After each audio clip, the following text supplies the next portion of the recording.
So today we're continuing our series all about thriving as an empath. And today's focus is how to be grounded as an empath. And this is really important because all humans are empathic. It's how we're designed to truly communicate with each other, right? Our most truthful, complete way of communicating is actually whole body, mind, spirit. And so this it flows through the empathy channels, the energy, the aura, the telepathy, right? This is actually our natural wiring. But everybody has different focuses in life. You know, I do something called an energy grid, which is similar to an astrological chart. Not really, but it's in the same realm. And for example, some people, it kind of charts you through your chakras. And that's not what I'm not selling that here. I'm just saying some people are heavily wired. Like there's a lot of planets in sort of the upper chakras, for example. And this isn't across the board, but people are wired in different ways. And so some people are heavily wired to be focusing on being empathic, to be really focusing on connecting with others, to be really, that community connection is really, really, really important. And whereas other people, they have other focuses in life that they're really meant to be doing. You know, that one-on-one connection, that connection to other people, it's just not their assignment this time kind of idea. We all develop it over time, but some of it, it's really acute. It's like if you had an astrology grid done. Like for me, in my astrology reading,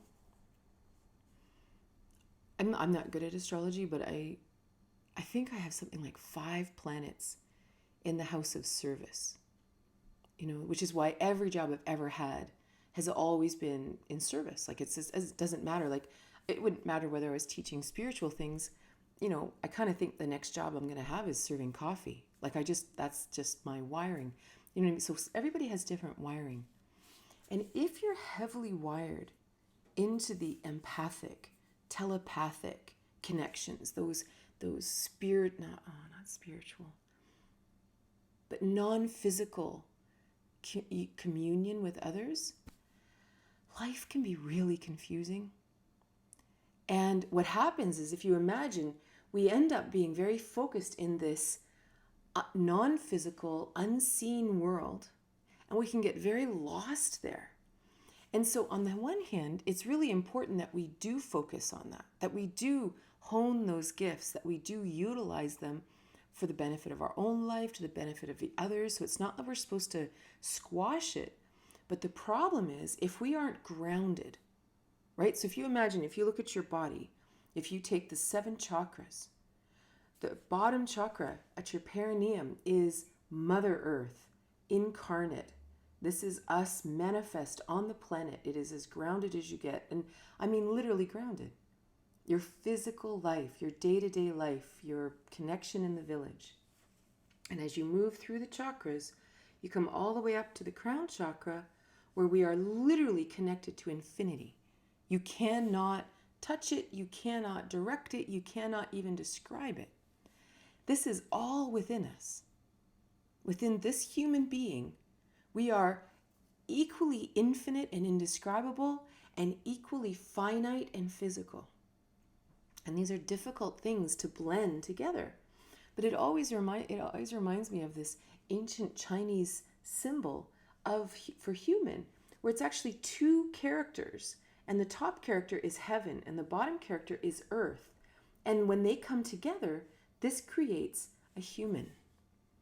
So we are designed to be the intersection of heaven and earth. The challenge when we're heavily wired for empathy and telepathy and that kind of thing, again, everybody is, but some are more. You know, it's a higher development or whatever, right? It's like everyone could run, but some people are marathon runners kind of idea. The problem is we can get so connected in the heaven part, we're completely disconnected from the physical part. And then we're not functional. right? This isn't functional. The human is both. We incarnated on this earth, in these bodies, on the ground, in villages, in communities. So it's really important to have both. But as with all things, it's the same thing. Like, let's say you're super grounded, right? And you're super practical. And if it's not of any earthly good, then it's not of any earthly good. Or if I can't see it, it's not real, right? Some people are super, super grounded. Well, it's really of benefit for them to imagine other possibilities, right? So it's always about this balance. So today's talk is all about, but how do you get grounded? Because we talk about this all the time in spiritual communities. Have to be grounded, blah, blah, blah, blah, blah. And I say blah, blah, blah, blah, blah, because that's what it sounds like to me. It's like you need to spend time in nature. You need to, walk barefoot. You need to, and all these things, but none of it works, right? If you are spinning because you are feeling the emotions of other people, the fact that you went walking in the woods on the weekend might help a little bit, but it doesn't actually help you go to work on Monday. They still drive you crazy, right? It still is like, I just want to stay home and, just only have my one friend that comes over. And I totally get that.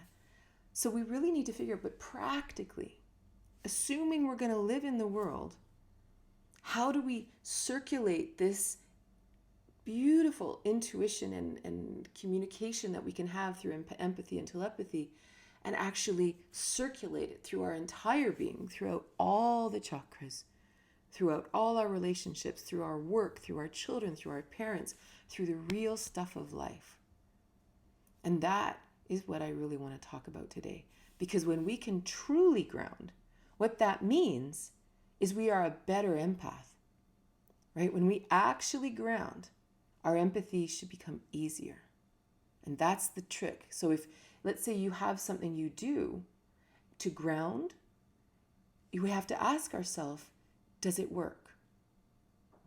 Do I feel better when I do this? Or is it just something that, someone wrote in a book? Does it work? That's so, so important. And it's a huge challenge because the reality is the world is crazy, right? The world's nuts. And it's emotionally extremely immature. People, they may be 50 years old, but they're kind of acting like angry 12-year-olds half the time, or, even like we talk about sex and relationships.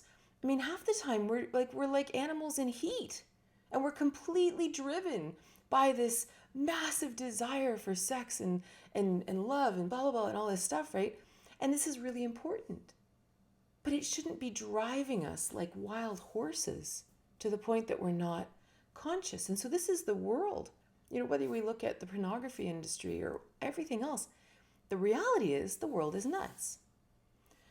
So if you're sensitive to that, it's really easy to almost stay in the dysfunction of being a sensitive empath. Because we can easily say, well, obviously, I can't, people are crazy. I don't want to go out because the world is crazy and I'm a sensitive person. Right? It's really easy to say, but I'm justified because the world's nuts. But where does that leave us? Right? It leaves us in our own house, kind of not being able to go out, not being able to take that opportunity or do that job or be part of the community. And it can lead to a lot of loneliness and a lot of feeling that we really don't belong. Like we're really not part of the fabric of humanity. And then this sort of exacerbates and makes it worse and worse and worse, and we become more and more and more sensitive. And so then the whole point of this series is how to thrive as an empath, how to take your life, your incarnation, because the bottom line is whatever it is you're put here to do, it isn't to be an empath. That's not it. Your point is to have fun, enjoy life, paint a painting, have a friend, do stuff, swim in the ocean. The point is to thrive as a human. You just happen to also be a highly tuned empath. But it's not the point of life. So you have this gift. So how do you thrive with this gift? So this is a really important thing. Again, this is part of the grounding. To ground in your actual mission.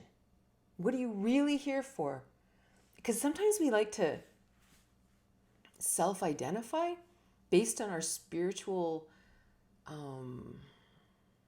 gifts.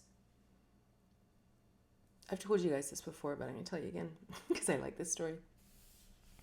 Years ago, like it had to have been like about 15 years ago, I was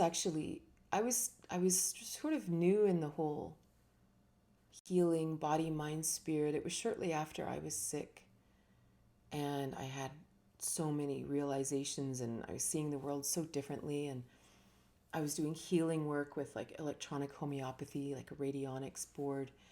I was studying online to be a naturopath. I was like really trying to find my niche. I was really trying to figure out how do I fit into this alternative world.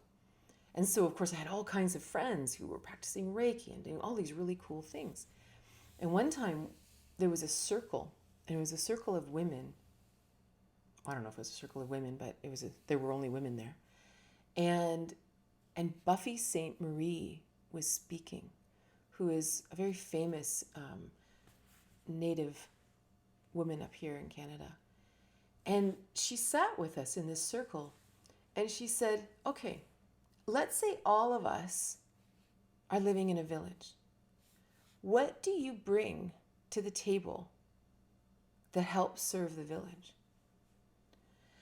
And she said, I don't care if you're empathic, telepathic, or a healer. There can only be one healer in the village. What else do you bring? And it was so interesting because we had to be very practical. Like we had to say, I like caring for children. I like doing laundry. I like building homes. I like protecting. I like gathering the berries. I like harvesting. Like I like to garden. We had to actually, that first chakra question, what do you love to do in that first chakra? And it was amazing how hard it was for all of us. And I include me in that because I was well honing myself as, no, my role is much more ethereal, you know. And I had to really think about it. I thought, no, but there's food needed. And people need to care for the children, you know, and people need to thatch the roofs. So it was really, really, I'm still talking about it. I mean, it was probably 20 years ago. It was so powerful.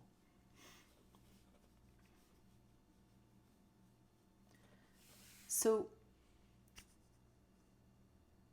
years ago, I saw the movie A Beautiful Mind with Russell Crowe. And it's this amazing movie about this mathematician, genius mathematician. And he was a professor at a university. No, wait, I'm mixing up. That's the end of the movie. He was this genius mathematician.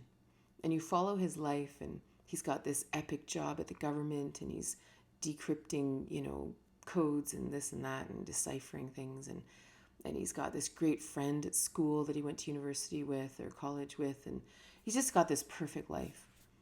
And then partway through the movie, you find out that none of it's real. That he was actually schizophrenic, but he had actually created a reality in his mind that wasn't true. But he couldn't even tell the difference. And this movie blew my mind at the time.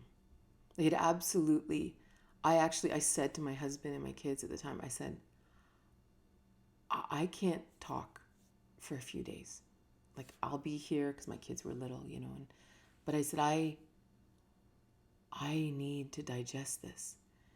Because I'm really heady. Like, this being grounded thing is really, it means something to me personally.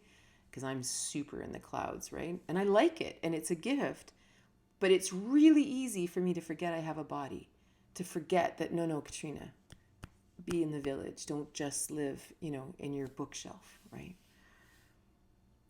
And so what what he was talking about too was how we have this ability to create a reality in our mind that is so clear. And the more invested we are in the reality we're creating, we color it in and we create nuances in it that even we can't tell the difference whether it's real or not. Like, it becomes more real than the world we're living in. And I remember looking at my husband going, have I ever even met you? Have I created a persona or an avatar of a perfect husband and built it up into this person, and this is what he would do, and this is what he would do, and this is what he would do, and this is what he would do, and I've overlaid this over your actual reality, and now I'm just watching you fail? Is that what's happening? Do we do that with our children? Do we create avatars of our children and then watch them fail because they don't live up to what we wanted them to be? And this is the weird thing. I'm just saying this because if you struggle because you're an empath or you're very telepathic, you have to ask yourself, are you so heavily wired up here that you've actually created realities that aren't real? And it's really interesting because we can really cherry pick in the world. And then someone else, and I'm so thankful for my friends, because this is why I verbally process my stuff with my friends. Because I will go, and the mind can move at light speed, So all of a sudden something's wrong and my mind has gone, like I am an Alpha Centauri already. So I call a friend or I talk to my kids or somebody, and I'm like, okay, here's what happened. Here's my thoughts, and here's where I am now. Does this sound right to you? And this is what I do. And they'll go, I think you kind of jumped too far there. I think we need to back up a little. I'm like, okay, where did I jump too far? And what's really interesting is one of the final scenes in this movie. If you haven't seen it, I apologize for ruining it for you, but it's still worth watching. But one of the final scenes is he is teaching in a university. He's a professor. And this girl comes up to him, I think, and she says, "Professor, sit down," and she starts asking him a question. And he looks at one of the kids in his class, and he asks the kid in his class, "Can you see her? Is she real?" Because he has to double check. And the kids in his class know his story. They know that this is his thing. And then I realized this is what I do. I literally am like, wait, do you see this? Is it just me? Because I know the nature of my mind and how easy it is to create these worlds. And so it's a really interesting thing to be empathic, because oftentimes we can think, people are crazy. I can't stand da da da da. But then you have to actually back up and go, hold on. All people aren't crazy, right? If I walk into, there's a store down the road from me called Giant Tiger. So that's where I go a lot because I bike around, And if I went into Giant Tiger, I could easily focus on the ones whose auras are pulsing with all kinds of radical emotion, and they're almost like sharp, pointy things coming off of their auras. I could easily focus on them because they're like neon lights to an empath, right? They're just like this, right? So it would be so easy for me to focus on them. But I'll bet you, as I walk through, I'll bet over in the corner will be a nice little granny, checking out some socks. And there'll be someone over there buying some apples. And they're not neon lights. They're actually quiet. And so it's really interesting to actually start to walk through the world and say, wait a minute, everybody isn't crazy. There are all kinds of people out there that I can actually rest in.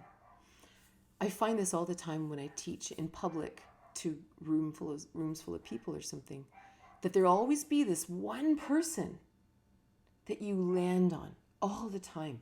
You'll be teaching, you'll be scanning like this, but you'll always come back to that one person that's going, yes, they're nodding, and it's like your heart rests in this one person.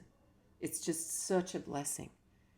So it's very similar when you're an empath to walk out the door and say, no, there are emotionally calm people out there, and I'm going to focus on them energetically, not like weird and staring at them or something, but I'm going to focus on them, and I'm going to say to myself, you know what?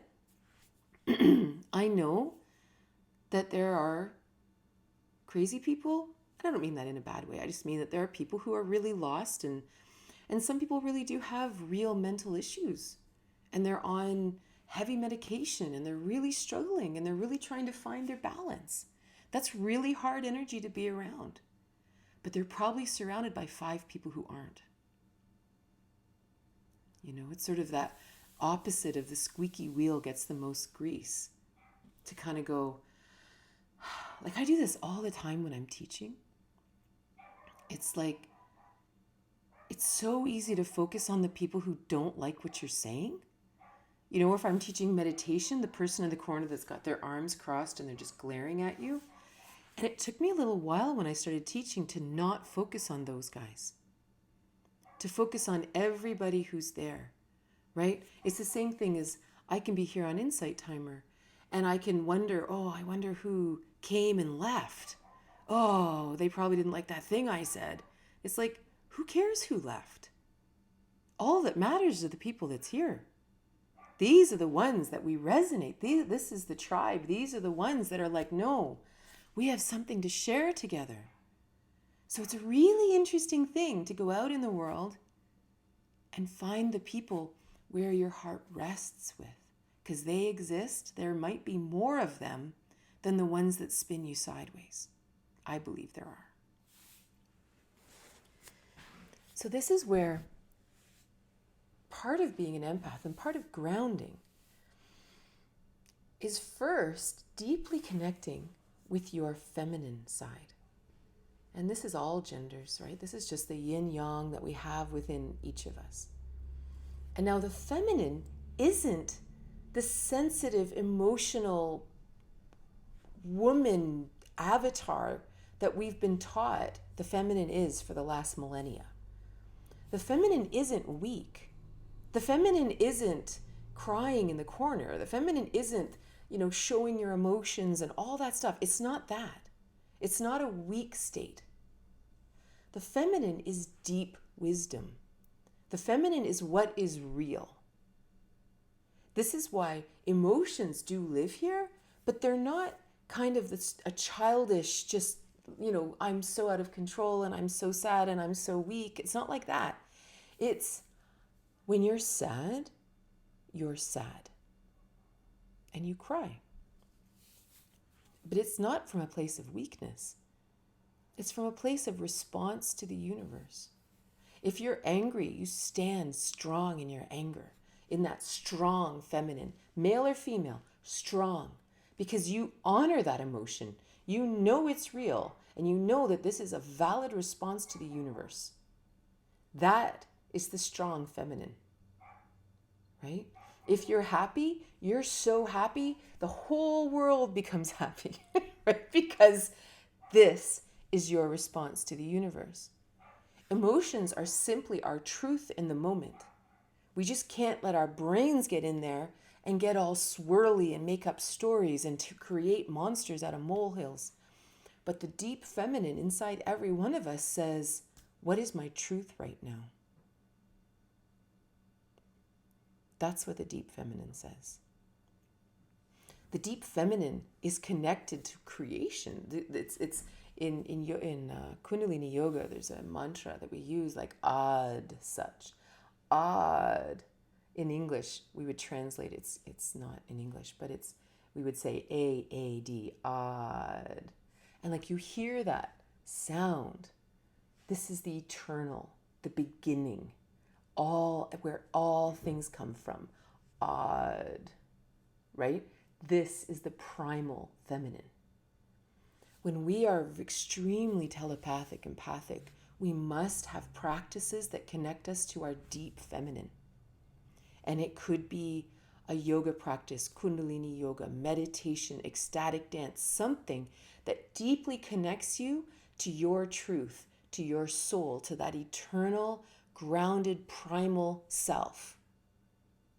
Because then when you go out into the world and you feel an emotion, you also have this deep feminine that says, is this real? Is it mine? Is it theirs?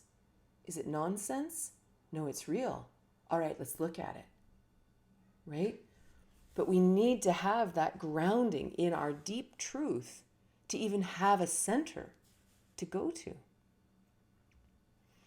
So this is part of that ground, that this balance, that if we're going to play in the unseen, in the upper chakras, we have to have the equal balance of being grounded in the seen, right?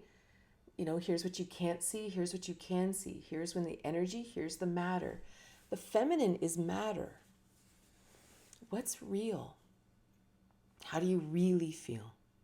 Do you feel like running? Do you feel like staying? Do you feel like fighting? Like just whatever it is, be honest, be real. That's the feminine. And we have to connect with that. And we have been taught for millennia, every one of us, like all genders, to ignore the feminine, to work past it, to override it with our brains, right? If you imagine that the masculine is energy and the feminine is the physical that we're constantly blending and dancing with, for millennia, we have been told to override the physical with the mental.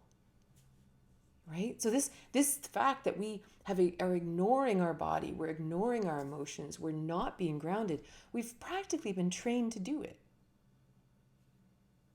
Because being ungrounded can just be lost in your head too. You could just be a philosopher, like forget about being an empath. You could just simply be a philosopher that's completely driven in our mind. And of course, there's other things to think about there, because as soon as we go into our feminine, we have to ask ourselves, are there other reasons why I'm not in my body? Are there other reasons why I've been driven out of my home? Was there trauma? Was there sexual trauma? Was there physical trauma? Was there emotional trauma? What? What happened? Did you have surgical procedures done when you were a child? What happened that you learned that the best thing is to leave your body and live in another state? Because if that's you, then being an empath is really hard. Because we have actually learned to disconnect from our body to survive. And now the empathic world, the energy, the telepathy is all we've got. And that's not how it was designed. We aren't designed to be a disembodied head. We are meant to be fully embodied. And so this is where we deeply go into that feminine. We deeply go into the mother. And again, all genders here. We deeply go into that mother and say, okay, we need to come back in the body.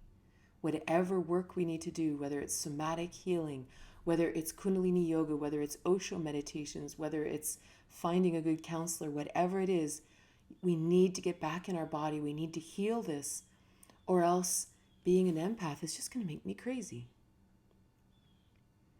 So it's extremely important to also be deeply aware of our own story and our own path. That if there's a reason we're not grounded, this is why we can say, oh, well, I'm just going to go to the woods to get grounded.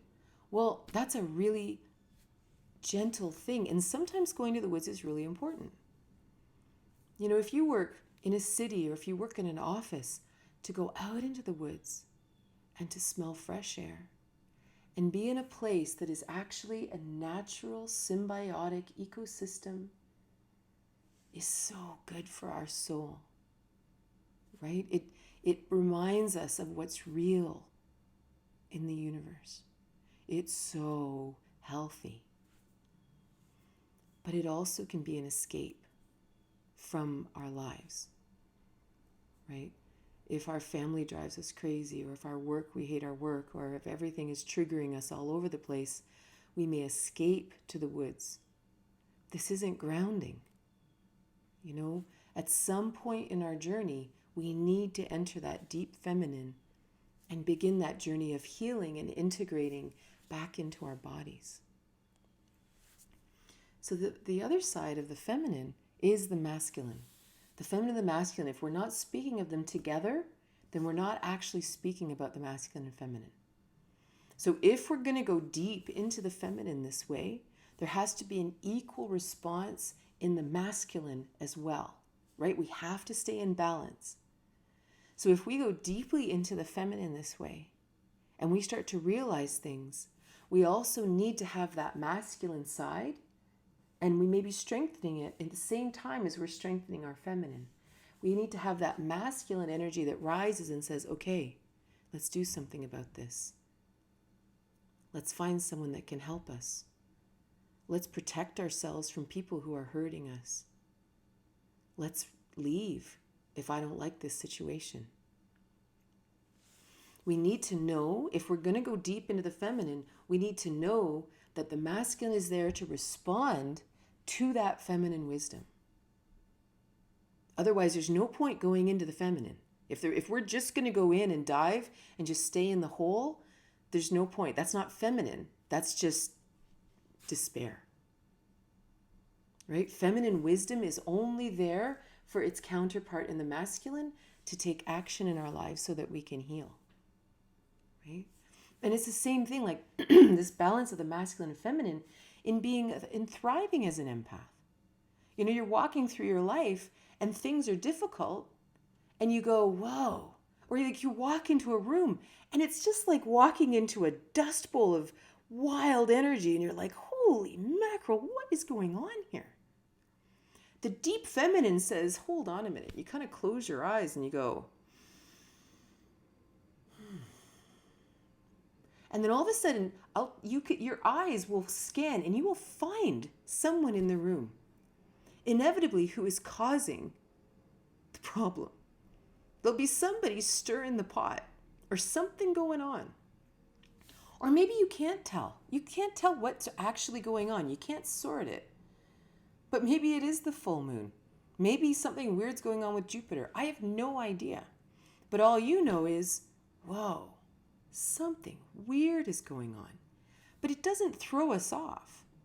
It's just an awareness that this place is right sideways. So maybe you find another room to go to. Maybe you go outside for a bit. You know, maybe you head for the snack table and get some food into the ground, you know. Because this is one of the challenges too. If we don't ground, if we don't find ways of naturally grounding, for example, exercise. Exercise is the best way to ground in our bodies because this body is my most intimate manifestation of self. I can ground in the village, which we'll talk about and all that, but first grounding in this body. First maybe through that honoring of the emotions, but remembering that this body matters. And when we eat food, to ask ourselves, what does my body want right now? To actually respond to my body, have a communication with my body, to listen to her, right? We can say all we want, like, oh, no one listens to me and blah, blah, blah. And it's like, but do you listen to you? Like, do you actually listen to your body? Do you actually listen to your emotions? Do you actually listen to the fact that you're tired? Like, do we listen to our feminine? Do we ground? Like, this is grounding. The very idea of listening to our feminine truth about anything. If we're feeling sluggish, do we get up and go for a walk? Like, this is the whole thing. The feminine feels, oh, wow, I feel so sluggish. Does our masculine get our shoes on and get outside in the sunshine? Right? We need to actually take action and we need to be in our bodies. It's so easy to be, a disembodied head, disembodied spirit. We don't need to be a disembodied spirit. We can do that when we're dead. We can do that, we can do that in the ethers. For some reason, we are here. We are incarnate right now. Another really important part of that first chakra is, in many ways, the first chakra is nature, right? So connecting with nature is really important. But we don't live in nature. We live in the village. We live in the city. We live in the town. We live wherever we live. We live in a rural setting, whatever. But we need to connect with the other people. We need to connect with, I'm just going to keep saying the village. Because that's also first chakra. Human beings are social creatures. And not because we have to be social, like extroverted and parties and stuff like that, but we do connect with other humans. It's really healthy. So the question becomes, how do I get out into the world and connect with the village? Maybe it's getting a job. Maybe you haven't worked for a while, or maybe you've never worked. Maybe you've always had money and you've never had to work. Talk about like not being grounded. I know a lot of really, really wealthy people who they work, maybe they sit on this board or they sit on that board or they do a little bit of work here and there, but they've never had to work. And so there's this complete, again, disembodied head thing going on. Because there's no requirement to connect into the village. So let's see, what kind of advice would you give someone who is extremely wealthy and they kind of lived in their mansion? And I have friends who are like this, and they live very, very well off, but they don't feel connected to the village. What would we tell them? I remember saying, if you want to really connect with the village, then find a cause that you're really passionate about. Maybe it's children or homelessness or drugs or something that's really a struggle, a real struggle in your community. And instead of just writing a check, get on the, boots on the ground. Get down there and actually meet people and talk to people. And not from a high and mighty place, but from a human place. Like, get in with the people. And when you start connecting with the people about things that you're passionate about, you are now part of the community. You are now woven into the community. You are grounded. You are now a part of. And, wealthy or not, it could be volunteering.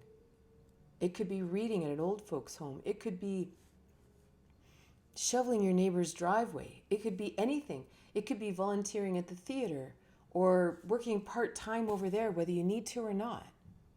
But there is something so powerful and literally grounding about being a part of the community in some way. It doesn't matter how it is, but this is where it has to be practical. The groundedness has to be in your life, part of your life. How do you connect to the earth? How do you connect to the village in your day-to-day life? That's what makes all the difference. Because then suddenly all of our empathy and telepathy makes sense. Because we're surrounded by people that we want to connect with, that we want to be able to intuit their desires and their needs and some way that we can serve them and we can help. It's like having an Australian sheepdog. An Australian sheepdog has to work. They have to herd, right? You have to give them a job. And as soon as we're actually in the village, connecting makes sense. But it's so, because we get so focused on the bright, shiny, painful ones, we tend to withdraw from society. We tend to try to work from home, and we don't want to be out there because it's just too, it's not even just that it's painful, it's no fun. Like, I totally get it. Like, it's just no fun to play in a lot of people's worlds. So the key is to find the places you do like playing. Like, one of my sisters, she's an animal psychic. Like, she actually can talk to dogs and animals. Like, she's just amazing. And she just really recently discovered this. Actually, weirdly enough, taking my Tantra course years ago, she suddenly realized that she could talk to animals and they could talk back to her. And she was like, oh, it's so crazy.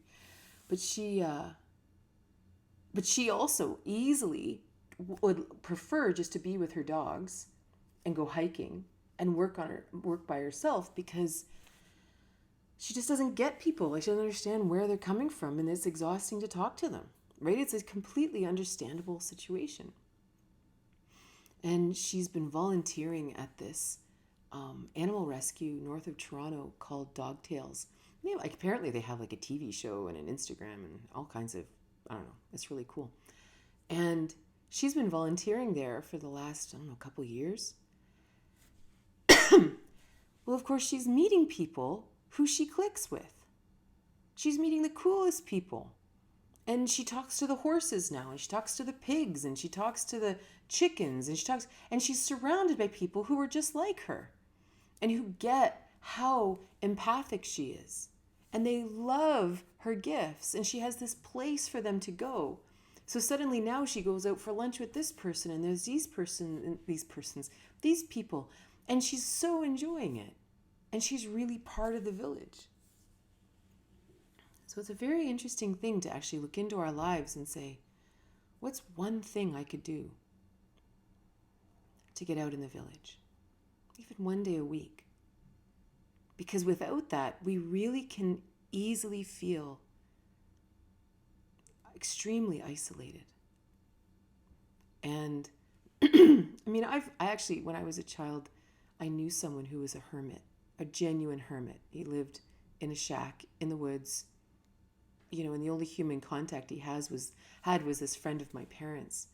And every so often we would go over there when I was a child, and he would be there, Max would be there, and he would recite Robert's service, which is why I memorized the cremation of Sam McGee when I was like 8 years old.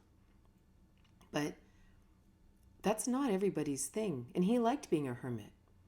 And the question is, it's all about, does this make you thrive?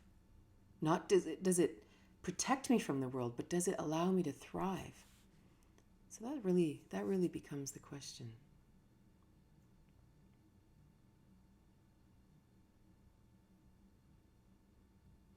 The last thing I want to mention is even if the other part of being out in the village is to stay connected to other people, to find people that you really do feel comfortable with. And again, if you don't have anyone, it might come from connecting out into the village, right?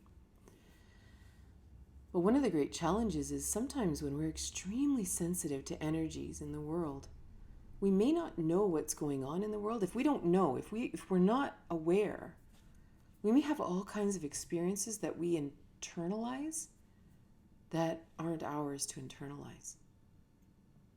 Like, I've told lots of you guys this story.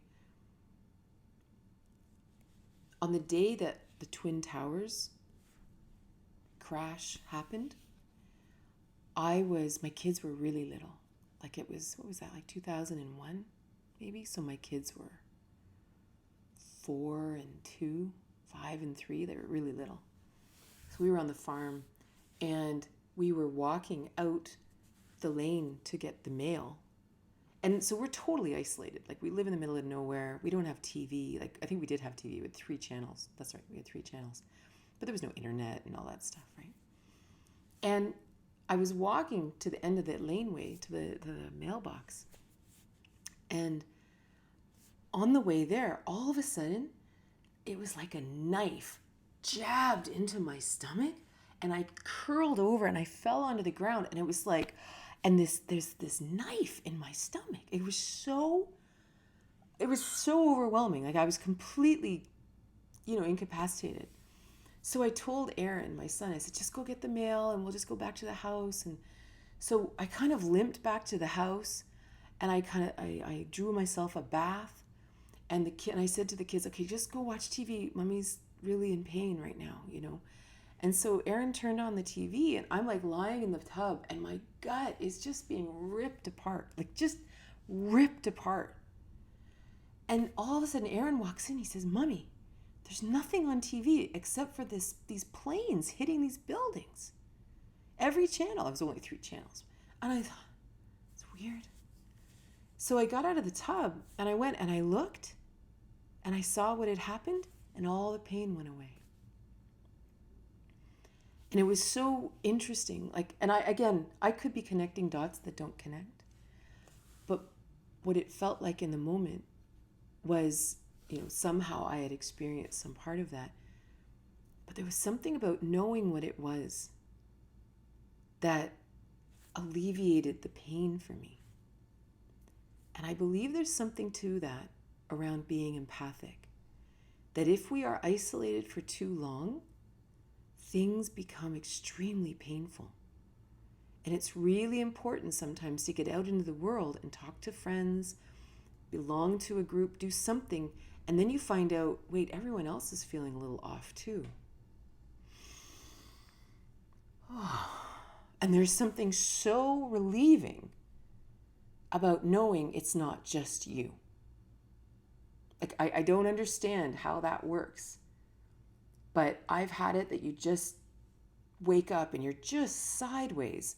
Then I call a friend and my friend's like, oh my God, I didn't sleep at all last night. I'm like, oh, like emotionally my whole body relaxes. That it's not just me. And I don't know why. So this is why that it's so important to be connected out into the world, out into people, out into the village. Somehow we have to allow this energy to flow, top to bottom throughout all the chakras. Or else I'm not sure what the benefit of being an empath is, right? I mean, it's literally about connecting with others. That's what empathy is. And it's almost like if we don't have someone to actually use the empathy on, it's like it circles back and destroys us or something, or it reads our own brain and it creates an entire universe unto itself because it just doesn't know what else to do because there's not another person to be empathic with. So very interesting finding our personal way to really be grounded with this. I'm going to put my glasses on. If you have any questions, I'd be happy.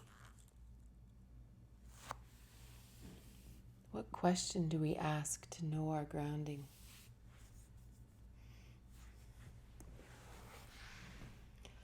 I would ask, what would sound fun to you?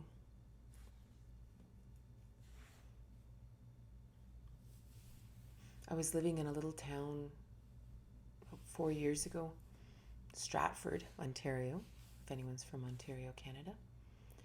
And I didn't know anyone. And I was just teaching and totally living in my head. And really, and again, I don't tend to be a very physical person because I'm just not terribly grounded. Not naturally. So I really wanted to be out in the village. I wanted to be out in the community. And I love classical music. And so I decided to volunteer for the symphony. And I thought, wow, wouldn't that be fun? Even if all I did was hand out brochures and tell people where the bathroom was and show people where their seats were. And I don't know, there was just something joyful about the idea of hanging out with people who were going to the symphony. And maybe it'd be joyful to volunteer at a zoo because you love animals and you love being outside. And that's an interesting question. If you closed your eyes and you said, okay, where is the perfect place for me to volunteer or work or live or whatever that would really allow for me to ground and be part of the village? And you close your eyes and you ask, am I inside or outside? Oh, I'm outside. Am I with lots of people or am I with one person? Oh, I'm with lots of people. Am I in the city limits or out of the, and just kind of keep asking yourself binary questions that are kind of this or this or this or this, and just see what you come up with. And sometimes you just sort of put it out to the universe to say, this is what I love. And then it always appears. But we have to kind of put it out there. It's like Abraham Hicks. They'll say, just put out the question and let the universe fill in the details. But we just have to put it out there.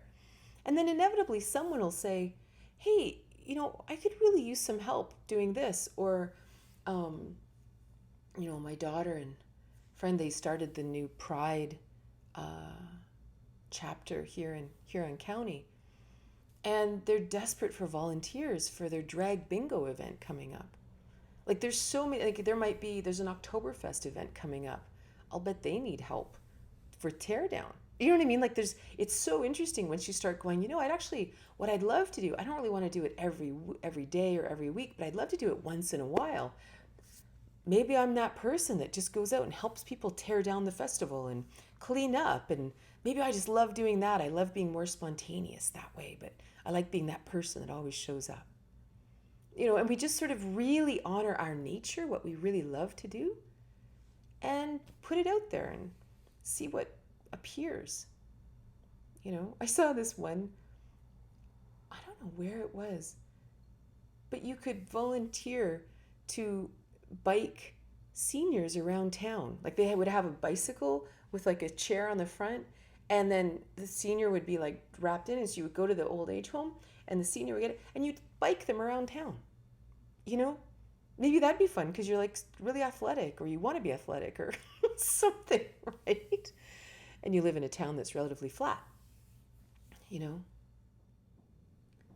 So thank you so much for being here. Hope you have a wonderful day.